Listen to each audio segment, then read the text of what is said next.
नितिन गडकरी जी, आप सड़क परिवहन मंत्री ही ठीक थे, ये कहाँ पेट्रोलियम मंत्री बनने चल गए। अगर गाड़ियां खराब होती तो ये मूर्ख है क्या, ये गाड़ियां लॉन्च करते क्या? तुम्हारे पास चॉइस है, तुम पेट्रोल डालो या इथेनॉल डालो। अब इथेनॉल का रेट आएगा 70 रुपये लीटर और पेट्रोल का आएगा 120 रुपये लीटर। इथेनॉल से पोल्यूशन नहीं होगा, पेट्रोल से पोल्यूशन होगा।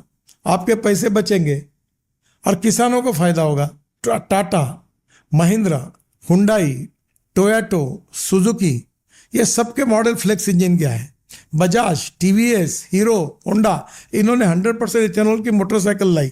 तो क्या ये ऐसी कंपनी है कि विदाउट टेस्टिंग खराब होते होंगे? भी इसमें बड़े प्रमाण पर अभी जो एग्जिस्टिंग गाड़ियां है उसमें केवल 20 से 27% तक डाल सकते हैं। अभी 20% तक गाड़ियां चल रही, अभी सरकार ने 20% तक किया हुआ है। इसकी ट्रायल हुई, टेस्टिंग हुई, इसका ARI की रिपोर्ट आए, सब गाड़ियों कंपनी ने। देखिए, हर किसी को हर फील्ड में नॉलेज नहीं होता है। माना कि आपको सब लोग तारीफ करते थे, सरकार पक्ष विपक्ष हर कोई तारीफ करता था कि आपने बहुत अच्छी सड़कें बनवाई हैं, लेकिन ये आप मुंह जाल में कैसे फंस गए।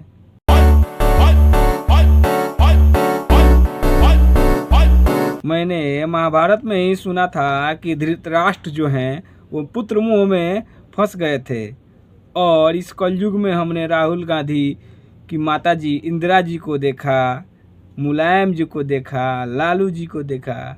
अब आप उस कैटेगरी में क्यों शामिल होने चले गए?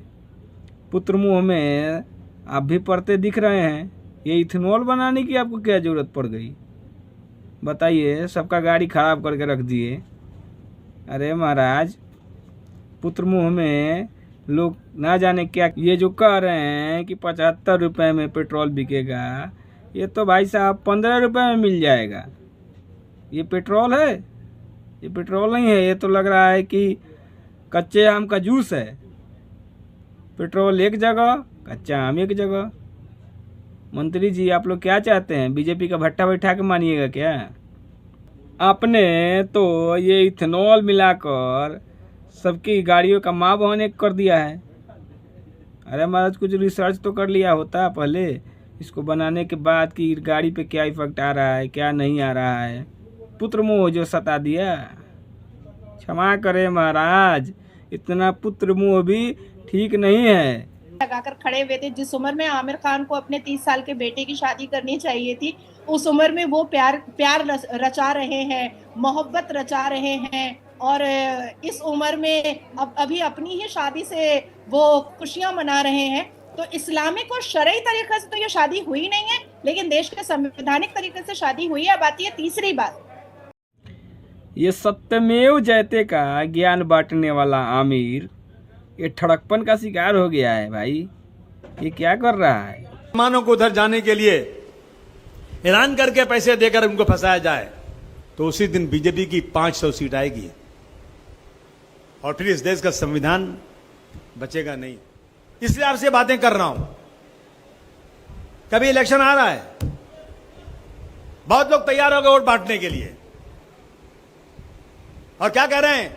अब की बार हम जाएंगे उत्तर प्रदेश की विधानसभा में, नारे तकबीर अल्लाह अकबर का नारा लगाएंगे, नौजवान लगे ताली बजा रहे हैं। होने दो ना, किस पुलिस वाले अपने दोस्त नहीं है क्या? चलेंगे ना? नहीं, मैं समझा दूं जरा सा ना। हाँ, क्या कह रहा था मैं? क्या बोल रहा था मैं? अरे समझा आपने? जब तुम खुद बोल के भूल जा रहे हो 1 मिनट में, तो ये लोग सुनकर कितना देर याद रखेंगे भाई? कितना देर याद रखेंगे? तुम अलग समझा रहे हो, वैसी जी अलग समझा रहे हैं। अब इन बेचारे मुसलमानों का क्या करना चाहते हो तुम लोग? ये लोग अब क्या करें? तुम लोग जात जात धर्म धर्म करके इनका तो माइंड खराब कर दिए हो। ये लोग विकास की बातें समझाओ कि विकास कर रहे हैं योगी जी, उनको ही दे दो वोट। यही सही चीज़ है ना? यही काम तो योगी जी कर रहे हैं। किसी चीज़ में भेदभाव नहीं कर रहे हैं, हर चीज़ व्यवस्थित ढंग से दे रहे हैं। जो भी सुविधा है वो चीज़ें हर चीज़ किसी को मिल रही है। कोई दिक्कत नहीं है। कुछ लोग तुम्हारी बातों से प्रभावित हो जाएंगे और कुछ लोग जलील की बातों से प्रभावित हो जाएंगे। तो आधा समाजवादी और आधा AIM, तो हो गया छुट्टी तुम लोग का, बच गया पुंगी। और बाबा तो ऐसे बम बम निकल रहे हैं। अब क्या होगा तुम लोग का ये भगवान ही जाने। उस पर इतना फोर्स डाला गया, उसे समझाया गया, उसे दिमाग में बिठाई गई, वो बेचारा अपनी मर्जी से नहीं आया, पर हाँ आ गया वो हिंदू धर्म में। और ज़रूरी भी नहीं रहे, फिर आ सकता है, कोई रोक थोड़ी देगा भाई। अब वो मतलब भाई हिंदू से बेचारा मुसलमान बना था और मुसलमान से वो फिर हिंदू बन गया, अब हिंदू से फिर मुसलमान बन जाएगा, कौन रोक देगा? ये तो उसकी दिल की कैफियत है ना। वापस तो मैं कभी नहीं लूँगा। असल क्या है, वो 8 जून से। अरे जाकिर चचा, आप तो खुद ही अपने बात को कॉन्ट्राडिक्ट कर रहे हो। एक जगह बोल रहे हो कि फोर्स दिया गया होगा, समझाया गया होगा, तो फिर वो वापस हिंदू धर्म में आ गया, फिर वापस वो इस्लाम में चला आएगा। कोई रोक सकता है क्या? अब बताओ, रोका भी नहीं गया, आप कह रहे हो कि फोर्सफुली उसको लाया गया। तो ये तो आप अपनी बात को खुद ही काट रहे हो। अब आप खुद ही समझो कि क्या है या नहीं है। हमें तो ये कुछ बात समझ में नहीं आई आपकी। और नए नए जो होते हैं ना, नए नए जो मुल्ला बनते हैं, जैसे कि आप भी बने हो, नया ही हो हमको लगता है, क्योंकि त्यागी वागी ये तो कहीं मुसलमानों में होता नहीं है।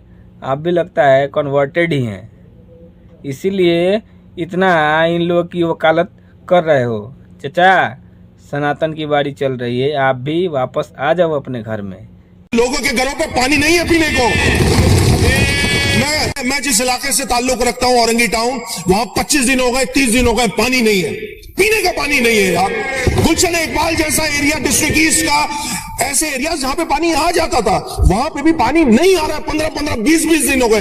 और ये जो हुकूमती बेहिसी है, इसको बताना चाह रहा हूं कि ये बेहिस हुक्मरान जो है, इनकी कानों पे जू नहीं रेंग रही है। कराची की आवाम प्यासी है। और यहाँ पे सूरत हाल ऐसी बनी हुई है कि मैं अपनी बात कर रहा हूं और हल्फन कह रहा हूं ये बात, हल्फन कह रहा हूं ये बात कि मुझ जैसे शख्स को जो है ना, मैं 2 दिन से कोशिश कर रहा हूं कि मैं अपने घर पे टैंकर डला रहा हूं, टैंकर नहीं मिल रहा। मैं अपनी बात कर रहा हूं, मैं नहीं कर रहा कोई बात, मैं जेन्युइन बात कर रहा हूं। हालात बहुत खराब है, हालात बहुत खराब है। और मारो हिंदुओं का धर्म पूछकर, और मारो, फिर देखो यही हाल होगा तुम लोगों का, भिखारियों का, पाकिस्तानियों का, यही हालात होगा तुम लोगों का, क्योंकि तुम लोग ऐसा काम ही कर दिए हो। उसके बाद बड़बोलापन अलग है, तो तुम लोगों पे अंकुश लगाने के लिए ये काम तो करना ही पड़ेगा। अब झेलो, देखो ये क्या हो रहा है इनके साथ। इसीलिए बोला जाता है कि अच्छे काम करो, शांति से रहो, सब लोग मिलजुल के रहो, तो उससे फ़ायदा होगा। लेकिन ये चीज़ें तो तुम लोगों को पसंद आई नहीं, तो अब देखो गुस्सा देखो। अब अभी तो शुरू हुआ है भिखारिस्तानियों, अभी तो बिल्कुल शुरुआत हुआ है, तो ये हाल है। आगे आगे जब डैम बन जाएगा तो इससे भी बुरा स्थिति हो जाएगी। अपना दूसरा रास्ता निकालो, नहीं तो तुम लोग का और बुरा हालत हो जाएगा। हम नहीं चाहते कि तुम लोग को कोई दिक्कत हो मेरे भिखारियों, इसलिए तुम लोग अपना रास्ता कुछ बनाओ। जब तक आतंकवाद पर पूर्ण रूप से पूर्ण विराम नहीं लगेगा, तब तक सिंधु जल समझौता स्थगित रहेगा। ये बात अपने कान खोल के सुन लो भिखारिस्तानियों। जब तक ये बंद नहीं होगा पूर्ण रूप से, तब तक सिंधु जल समझौता स्थगित रहेगा और तुम लोग का हाल बद से बदतर होता रहेगा पानी के बगैर। क्या मैं पाकिस्तान जाऊंगी? नहीं नाजिया मैडम, अब आप पाकिस्तान क्या करने जाएंगी? देखिए वहाँ का ये क्या हाल हो गया है। हम बच जाइए मैडम, आप यहीं सही हैं।